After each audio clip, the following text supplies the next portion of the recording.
Welcome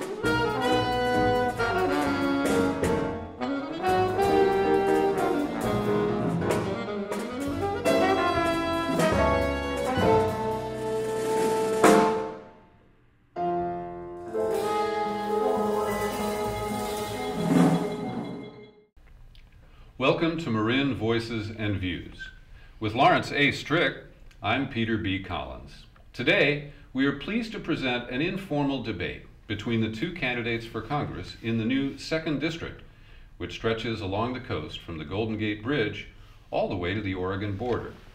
Jared Huffman is a Democrat who placed first in the 12-candidate primary.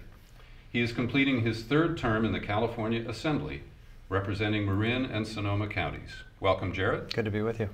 Dan Roberts is a Republican who placed 2nd in the June primary, edging out Norman Solomon by 173 votes. He is the founder and CEO of Roberts & Ryan Investment in San Francisco, and he served in the Marine Corps during the Vietnam War. Dan Roberts, welcome. Thank you. Larry and I will alternate asking questions. We'll give you about a minute to answer each one, and we welcome dialogue between the two of you. Fed Chairman Ben Bernanke recently stated that the economy needs more stimulus to generate demand. So he said the Fed will be buying mortgage-backed securities on an open-ended basis. How will this create demand or jobs, and what do you think is the best way to grow the economy? Yeah, good question. Happy to be here. I have 40 years in finance, so I think I'm prepared to answer that question. It's a bad idea. It's bad public policy.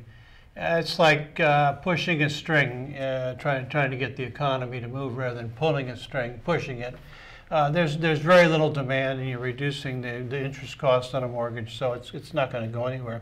What I'm really concerned about is the Fed buying new Treasury bonds. I have the suspicions that they're the big buyers of our inflationary new money, new bonds that are being issued by the Treasury.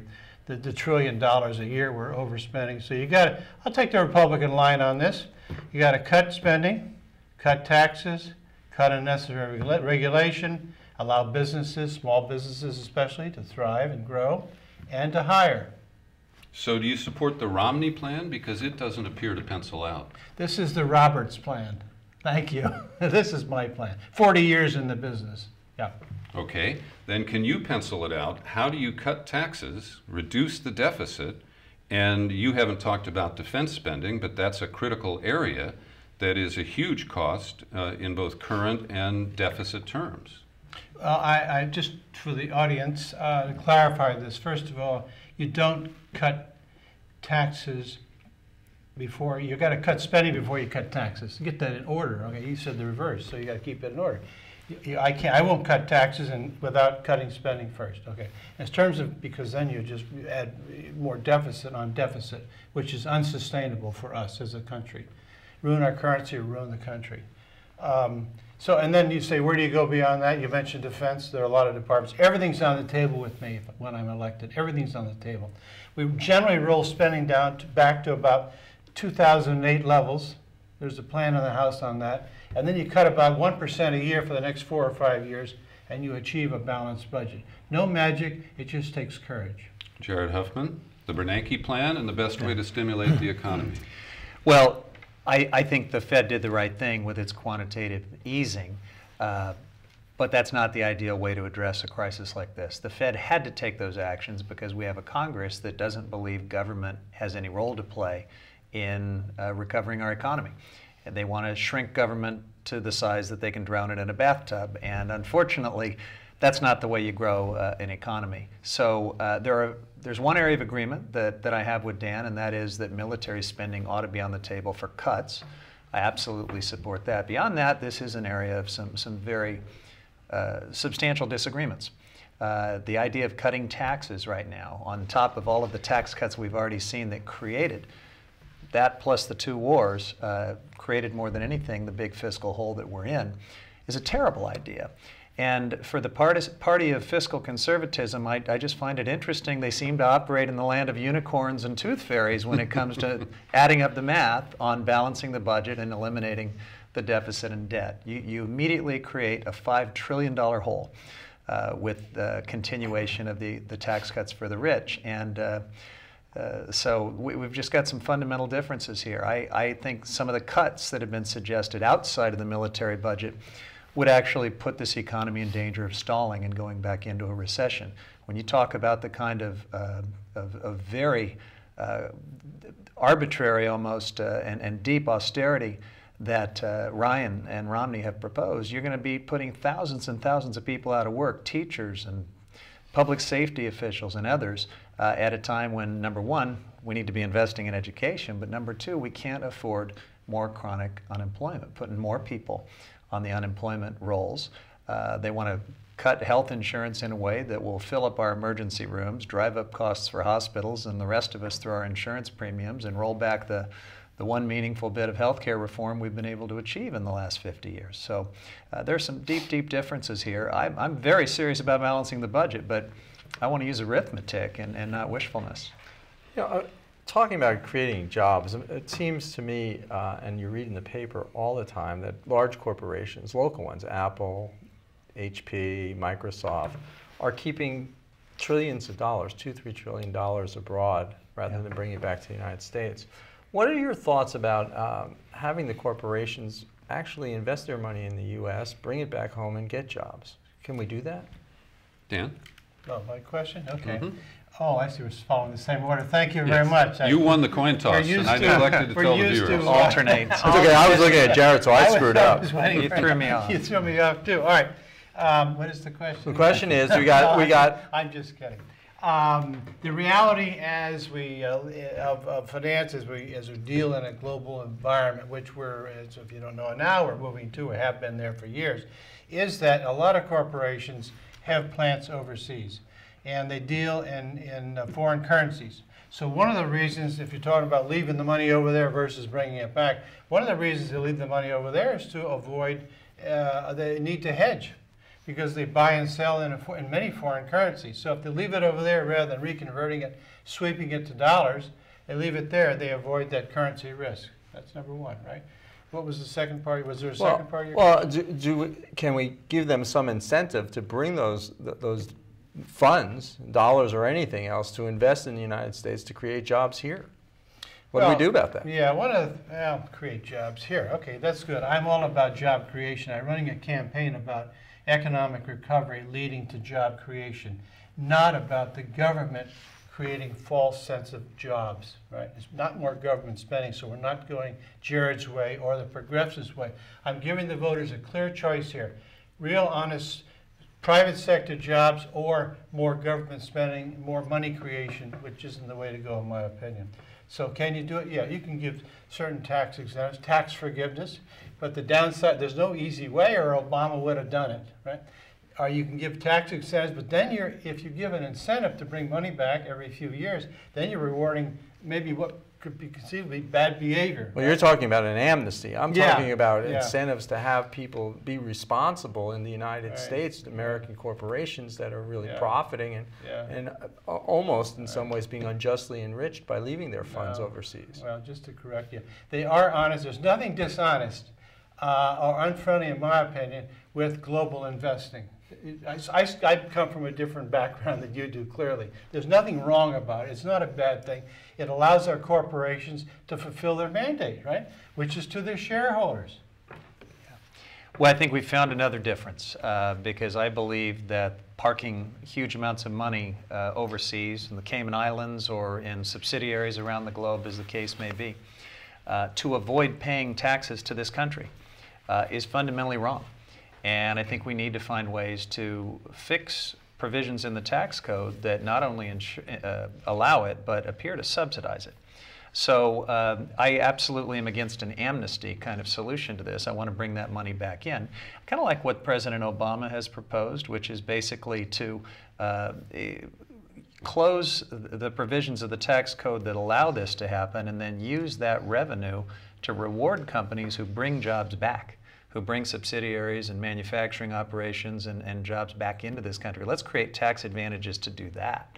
And I think that could go a long way. The last piece of this is the ones who are doing this, who are moving the money around the globe and avoiding taxes, are big, big corporations.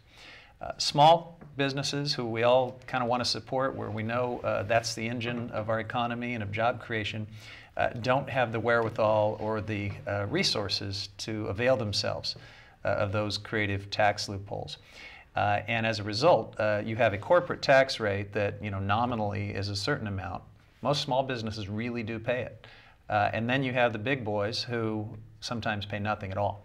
That is fundamentally unfair. The deck is heavily stacked against small businesses in our corporate tax code, and I'd like to change that. So I would actually favor lowering the nominal corporate tax rate and then closing up all of these loopholes to put small businesses and big businesses on a level playing field. Dan Roberts, most Republicans deny that they're running a war on women, and they rejected the legitimate rape comment of Missouri Senate candidate Todd Akin. Yet most leading Republicans support major cuts to all Planned Parenthood services. They want to ban abortion even in cases of rape or incest.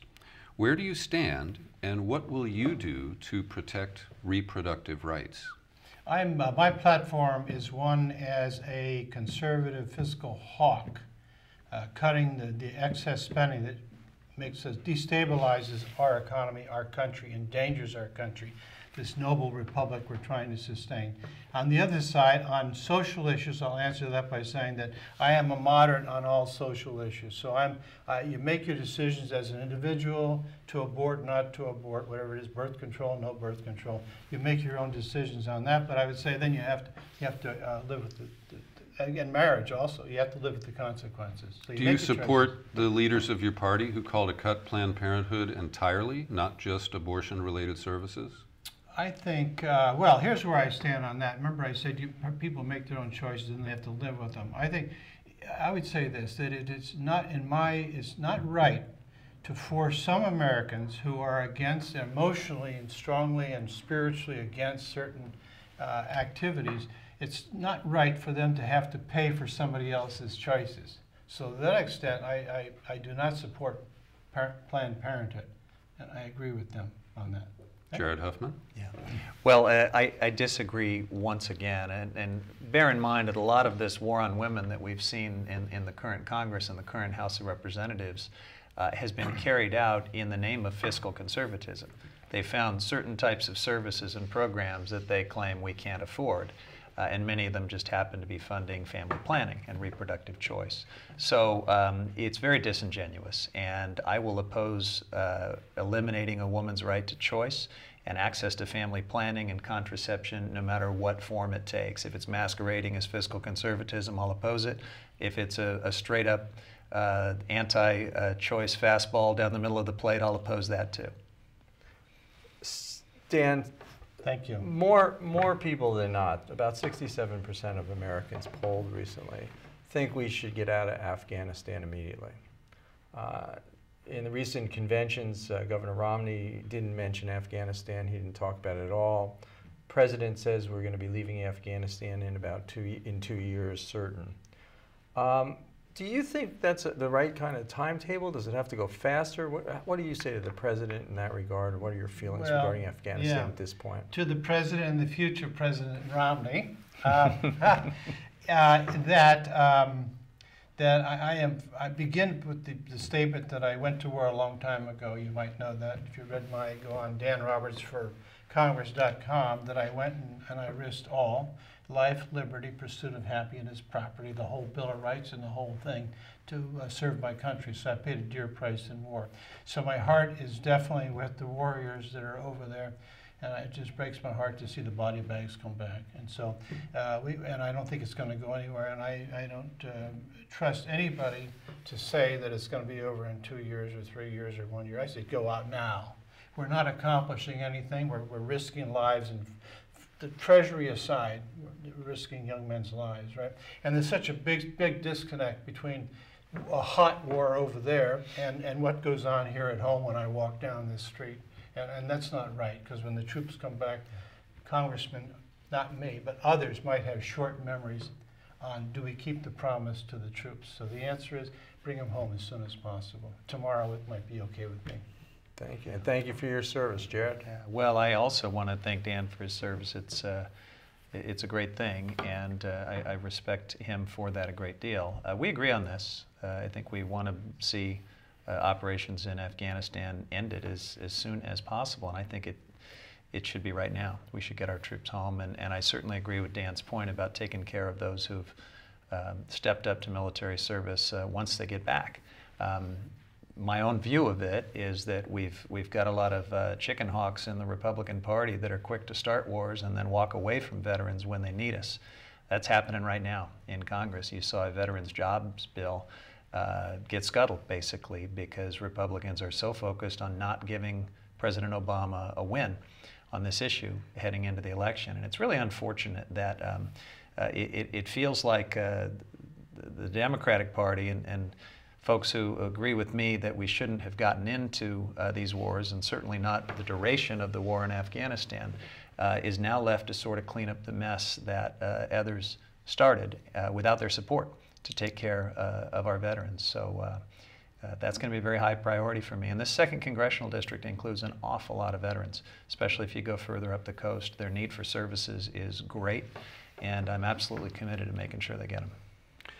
Dan Roberts, on Israel's push for an attack on Iran's nuclear facilities, do you support the position of Prime Minister Netanyahu or President Obama?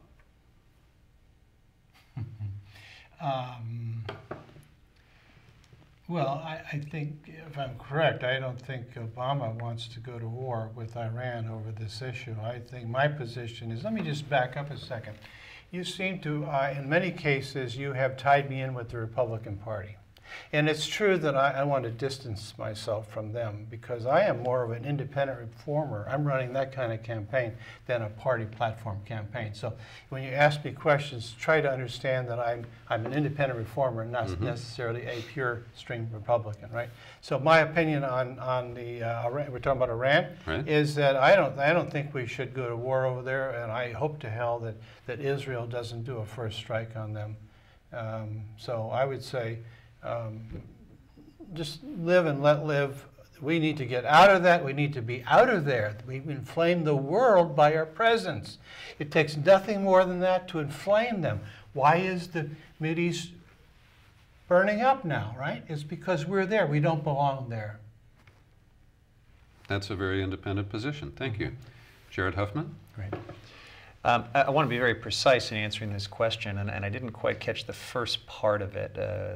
I said, on Israel's push for an attack on Iran's nuclear facilities, do you support Prime Minister Netanyahu, who is calling for a red line and a date certain, or President Obama, who is looking for flexibility? He seems to support the same end, but not the means. Yeah, thank you for that. And I clearly fall with President Obama on this. I support Israel's right to live in peace and security. I support a strong U.S. relationship and alliance with the State of Israel. But Prime Minister Netanyahu has been extremely aggressive and provocative in a way that almost strikes me as playing politics a little bit during the campaign season. And I applaud President Obama for the very measured approach that he's continued, measured but firm. Let's not forget that President Obama and his administration have put in place some of the strongest economic sanctions we've ever seen. And they are beginning to make a difference. So I applaud the fact that he's trying to quell the loose talk of war, that he's not taking the bait as the Republicans all year long during their primary almost couldn't out-militarize each other in bragging about how quickly they'd go to war with Iran. President Obama kept his cool, and I think that's going to serve us very well, because I think the economic sanctions do have a good chance of making a difference. I don't want to see a nuclear-armed Iran, but I think the best way to ensure that is to give these economic sanctions a chance to work. Dan, I understand that you're running an independent platform. The fact of the matter is, if you're elected, you're going to be elected with an R next to your name. And I imagine you're going to be sitting in the caucus with the speaker, should they maintain the majority. And he's going to be asking you to carry some of the water that he wants to carry during the legislative season. There's been a lot of talk, and frankly, it looks like they've spent a lot of time trying to block everything that the president's wanted to do for the past year or two. Can you sit in a caucus, or would you sit in a caucus and take direction from them in that regard? Well, the point is, when you talk about sitting in a caucus, reality is that a vote for me, Dan Roberts, for Congress.com, is a vote to put me in with the majority. Now, what's the difference between sitting with the majority, the Republican, or sitting in the minority, the other side, in the minority? I will have a prime line to public policy as sitting in the majority. So there's a big benefit to elect a Republican at this particular time in light of 40 or 50 years of Democratic control. There's a specific reason why the Democrats need to support Dan Roberts, because I can sit with them. I don't carry water for them. I'm an independent with them, but I'm also one who has 40 years of nonprofit and quasi-public experience that draws from consensus. So I think I have the ability to reach across the aisle and draw consensus on what's right. The right things for the right reason. I'm not talking about reaching across the aisle. I'm talking about acting in your own party in some ways. And in my understanding of Congress and talking to other congressmen actually is it takes a long time to get some seniority over there to get your sea legs in that house. And do you really think that a freshman congressman from wacky California is going to be able to change the direction of the Republican majority, or are they just going to say, stick with us or else you're going to be out past Constitution Avenue somewhere? Well, they could say that. I don't know. I haven't talked to Bonnier about that, but I'll have that discussion. Thank you very much for warning me. The fact is that with my life experiences, I bring much to the seat. I am not a walk-on, as my opponent might be, on the major issues of war and peace and of finance. I'm not a cold walk-on, right? I bring 40 years of experience in finance. I bring hot war experience in the subject of war and peace and veterans.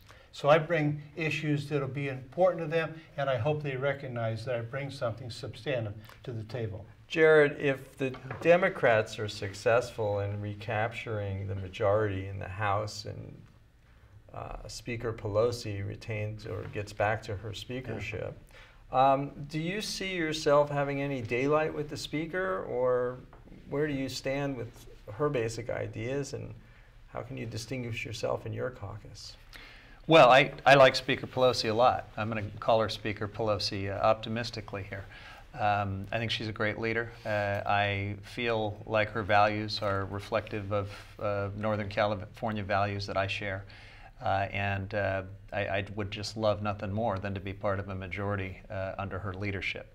So I think we've got a good relationship. I've already met with her a couple of times and talked about things that I want to do in Congress and how I can help her. And I would hope that that relationship and the fact that I would be her neighbor, we would share the Golden Gate Bridge, might redound to the benefit of this district. Gentlemen, if you could, give us each about a 1-minute closing statement, and if you could address what your goals will be if you are elected to represent us in Congress. Dan, you go first. Begin? Okay, happy to, and thank you. And I appreciate the viewers watching today, because this district is difficult to cover. It's going to be a work in progress to learn how to cover it 350 miles north to south. I've just come back from Trinity County and Weaverville, and also from Fortuna. So I've been 12 hours on the road, but I'm here for this show. So I've been working this weekend. I am simply my platform: cut the spending, cut the taxes, cut the unnecessary regulations, allow businesses to grow and thrive, and hire eventually, hire people. That's part of that's my experience. What's worked for me. California, unfortunately, is a land of no. Jared's been 3 terms in the Assembly. He's termed out. He's looking for another job. The question the viewers are going to have is, can we afford a Gerald Huffman, who's voted against almost every jobs bill as has come to the Assembly in his term? And I have the record right here that I brought with me, and I'll leave it for the press. I have it there. And secondly, should Jared be given a promotion? If he's being termed out, he needs another job, should he be given a promotion to the Congress? I say no, we can't afford him. He brings much less than I bring, your candidate, Dan Roberts, for Congress, to the table, and I look for your support, and thank you very much. Well, first, thanks for having me. It's great to be with you. Appreciate the chance to have another discussion with you, Dan. And I'll be very curious to see what's in that binder because, frankly, I'm quite proud of my record over the last 6 years, supporting policies that I think are going to bring an end to this terrible time that we've been through in the state of California, and beginning the California comeback. One of the central elements of that I'm most proud of is my support for environmental policies that also create jobs. And often we hear that these are false choices, that you have to choose one or the other, environment or the economy. I've supported bill after bill. I've authored bill after bill that proves just the opposite. Bills that are bringing new investment into this state, that are creating green jobs, that are actually allowing us to lead the country, if not the world, in building a clean energy economy. So I've got my own binder that I'll certainly be willing to share with anybody in terms of the more than 60 bills I've been able to pass in the last 6 years during a tough, polarized political climate, many of them with bipartisan support. So the last thing I want to say to you and your viewers is that I am a strong Democrat. I have progressive democratic values. You've heard differences between us on everything from how we support the middle class and economic recovery through government policies to our views on Planned Parenthood. Major differences, and that is reflective of my strong democratic values. But I'm also somebody who wants to get things done. And so you will find a strong record of accomplishment, often bipartisan accomplishment and problem solving. I think that's one of the things that we need most in Congress today, and I've got a record showing that I can do it. So I'd be pleased to represent this great district and appreciate the chance to talk with you today. Jared Huffman, Dan Roberts, our candidates for Congress on the November 6th ballot. Thank you so much for joining us today for Marin Voices and Views. Thanks, guys. Thank you. Thank you.